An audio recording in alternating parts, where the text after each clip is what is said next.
अस्सलामुअलैकुम रहमतुल्लाहि व बरकातहू। इत्तेहाद न्यूज़ में आप सभी का खैर मकदम है। आज हमारे साथ ख़ास मेहमान कुमार काळे साहब यहाँ पर मौजूद हैं। सबसे पहले आपको मुबारकबाद, आप जो राष्ट्रीय अध्यक्ष बने हुए हैं, बामसेफ के राष्ट्रीय अध्यक्ष ने बनाया गया है, लिहाजा मौजूदा हालात पर उनसे कुछ सवालात। सर, जिस दिशा में भारत जा रहा है कि अब तो हिंदू राष्ट्र, संविधान हिंदू राष्ट्र बनाने की वो खुले मंचों से भी ऐलान कर रहे हैं, उसके साथ साथ और तमाम बातों को अगर देखा जाए तो मुस्लिम समाज को निशाने पे बनाया जा रहा है, हर रोज़ एक इशू। तो मुल्क किस दिशा में जा रहा है सर, इसका हल क्या है बताइए। देखिए, ये हालात जो है, ये असल में जो इस देश के सामने जो बेसिक मुद्दे हैं, उन मुद्दों की तरफ से लोगों का ध्यान हटाने के लिए बनाए गए सारे टोने टोटके, जिसको हम ये कह सकते हैं, क्योंकि इन तरीक़ों का बहुत पुराना आजमाया हुआ अनुभव हमारे पास है कि देश के बहुजन समाज के सामने, पूरे देश के सामने बहुत सारी समस्या खड़ी है। अभी लॉकडाउन के दौरान, महामारी के दौरान जो सारा अनुभव देश के लोगों ने देखा कि किस महामारी के दौरान प्रशासन के द्वारा, सरकार के द्वारा लोगों को अपने हालात पर छोड़ दिया मरने के लिए, किसी तरीके की व्यवस्था नहीं की गई। हज़ारों लाखों प्रवासी मजदूर सड़क पर पैदल चलते चलते घरों पर आने के लिए मजबूर किए गए। 12 करोड़ से ज़्यादा लोगों की नौकरियां गई। 40 करोड़ से ज़्यादा परिवार जो है अस्त व्यस्त हो गए, मतलब लोग अस्त व्यस्त हो गए। ये सारी समस्या सामने थी। अभी तक सरकार जो है उन चीज़ों का सही तरीके से जवाब तक नहीं दे पाई और हर मुद्दे पर, हर चीज़ पर ये सरकार जो है फेल हो चुकी है। महंगाई मुद्दा है, बेरोज़गारी मुद्दा है, एजुकेशन का मुद्दा है, हर चीज़ पर।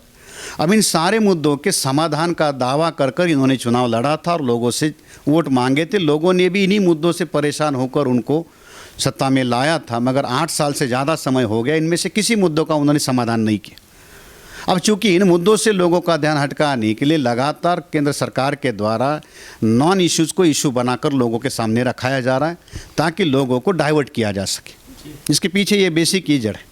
तो इसका रास्ता क्या है सर? जिस तरह से आस्था की बात कही जाती है, हमने तो बाबरी मस्जिद से तब से सुनते आ रहे हैं कि एक आस्था को दूसरी आस्था पर तोहफा जाता है। अगर मान लो कि अगर किसी एक समाज की आस्था है तो मुस्लिम समाज की भी एक आस्था है। मिसाल के तौर पर अगर देखा जाए कि मुसलमानों में गोबर या गोमूत्र को नजासत कहा जाता है, तो दूसरे समाज में उसको कुछ लोग खाते भी हैं, पीते भी हैं। तो इस तरह से कोई चीज़ किसी तरह से थोपना ये कहाँ तक सही है? और इसके और क्या कहते हैं, धर्म के इस नशे में कई लोग बहकते हुए भी जा रहे हैं। तो इसका हल क्या है कुल मिलाकर?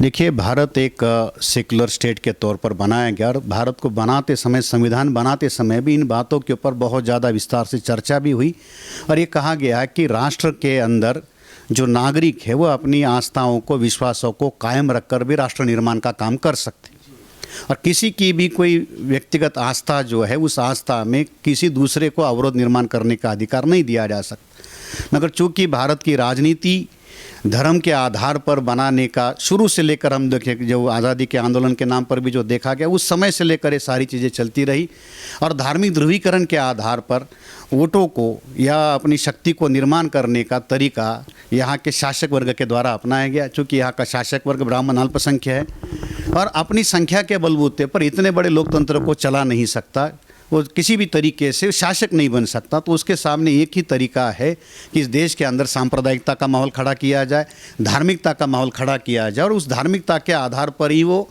लोगों को, मतलब जो वोट जो है उसका पोलराइजेशन कर सकता है। इसलिए उन आस्था के मुद्दों को बार बार एक राजनीतिक हथियार के तौर पर खड़ा किया जा सकता है। इसको आप धार्मिक आस्था के तौर पर कह नहीं सकते, ये तो राजनीतिक हथकंडे के तौर पर इसका इस्तेमाल किया जा रहा है। जैसा कि आपने कहा कि ईवीएम भी मशीन है जिसके ज़रिए से जीता जाता है, लेकिन जीत रहे हैं सर कई सारे जगह पर लोग खामोश भी हैं। एक मान लीजिए कि मुसलमानों को निशाना बनाया जा रहा है, तो जो अपने आप को सेक्युलर कहने वाले लोग भी खामोश बैठे हुए हैं। तो क्या वो खामोश हिमायत तो नहीं है इस बात की? नहीं, इसको ईवीएम का मुद्दा जो है, उत्तर प्रदेश के चुनाव अभी आपने देखे कि जो सरकार हर फैसले पर पीछे हटती रही, हर फैसले पर उनको अपना स्पष्टीकरण देना पड़ा, उनके फैसले गलत हुए। जो भी नीतियाँ उन्होंने बनाई वो नीतियाँ जनविरोधी थी।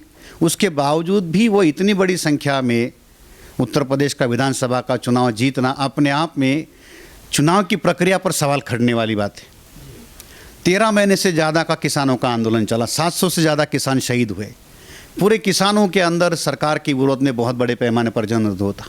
प्रवासी मजदूर सबसे ज़्यादा उत्तर प्रदेश से आते हैं, प्रवासी मजदूरों की भी बहुत बड़ी समस्या उत्तर प्रदेश में थी। तो सभी मतलब मोर्चे पर ये सरकार नाकाम थी, उसके बावजूद भी ये जीत जो आई उसमें ईवीएम का एक बहुत बड़ा रोल रहा है।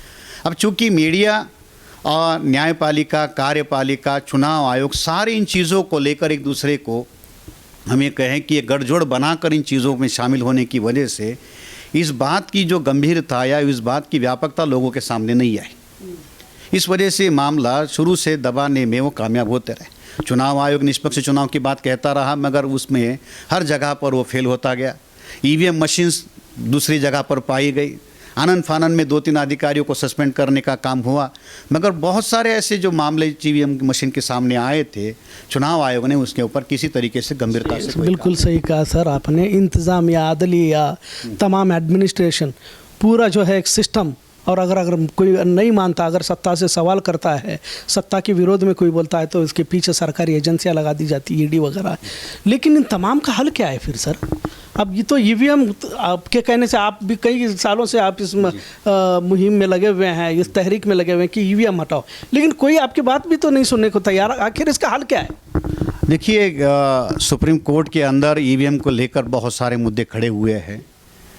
2019 के विधानसभा मतलब लोकसभा के चुनाव के समय में 370 से ज़्यादा सीटों का जो मिसमैच है उसका मामला अभी भी सुप्रीम कोर्ट में पेंडिंग है।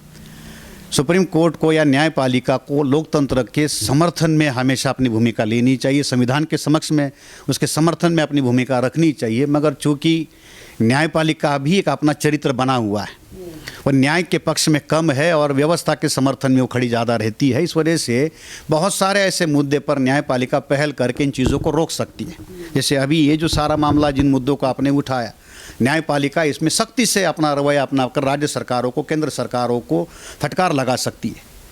इन चीज़ों के लिए सख्त से सख्त कानून बनाने के लिए उनको बाध्य कर सकती है, और अगर नहीं करे तो केंद्र सरकार या स्टेट गवर्नमेंट को सुप्रीम कोर्ट जो है उन चीज़ों के लिए अपने सामने खड़ा भी करवा सकती है। दलित और मुसलमान दोनों भी अलग अलग सिमत में जाते दिखाई दे रहे हैं, एक नहीं हो रहे। हालांकि दोनों का मसला एक है, परेशानी एक है। जैसे आखिर में कहा कि ये तो लड़ाई विचारधारा की है, तो इसको कैसे फिर हम आवाम को जो है एक तरफ विचारधारा पर लाकर खड़ा किए? क्योंकि देख रहे हैं कि अब गांधी के देश में गोडसे जिंदाबाद के नारे लग रहे हैं, डॉक्टर बाबा साहब अम्बेडकर के संविधान को जलाया जा रहा है, उसे ख़त्म करने की खुलेआम कोशिश की जा रही है।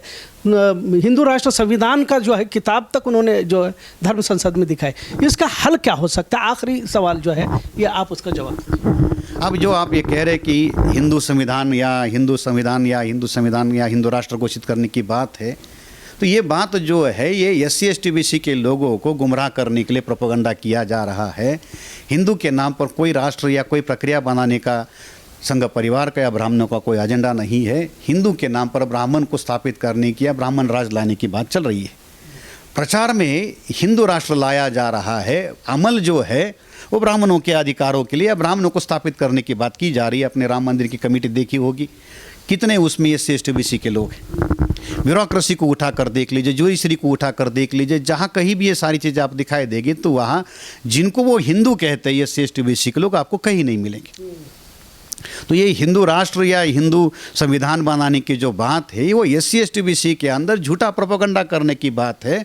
असल में ये सारा का सारा जो एजेंडा है वो ब्राह्मण राष्ट्र निर्माण करने की या ब्राह्मणों को लोकतंत्र में जो एकाधिकार देने की बात है उसको स्थापित करने के लिए बनाई गई है। सर आखिरी पैगाम क्या देना चाहेंगे? आपके चैनल का नाम अपनी इत्तेहाद रखा है, तो हमारा पैगाम भी इत्तेहाद का होगा। और इस देश के अंदर जो भी ये सारी समस्या है उन समस्याओं का समाधान करने के लिए मजलूमों को साथ में मिलकर लड़ने की ज़रूरत है। किसी भी तरीके से जो झूठा प्रोपेगेंडा किया जा रहा है, लोगों को उनके धार्मिक आस्थाओं को उकसाने की बात जो की जा रही है, एक छोटी समझी रणनीति के तहत है। इन सारी चीज़ों से हमको बचना चाहिए और अपने समाज के अंदर किसी भी तरीके से झूठ के आधार पर या जो अभी सोशल मीडिया पर जो मिस प्रोपेगेंडा किया जाता है उससे सतर्क रहकर जो सच्चाई है उसका हम लोगों को सामना करना होगा, उसकी प्रचार लोगों के अंदर जाना चाहिए। और जो भी समाज को जोड़ने वाला जो एजेंडा है उस विचारधारा पर हमको काम करना होगा। मजलूमों के अंदर इत्तेहाद कायम करने की लड़ाई बाम से लड़ रही है, उसी एकता के लिए हम लोग काम करते रहें।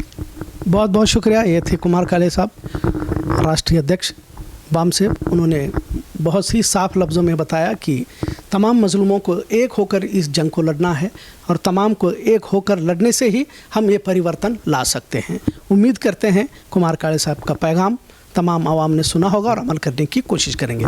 इत्तेहाद न्यूज़ देखने के लिए शुक्रिया। अल्लाह हाफिज़।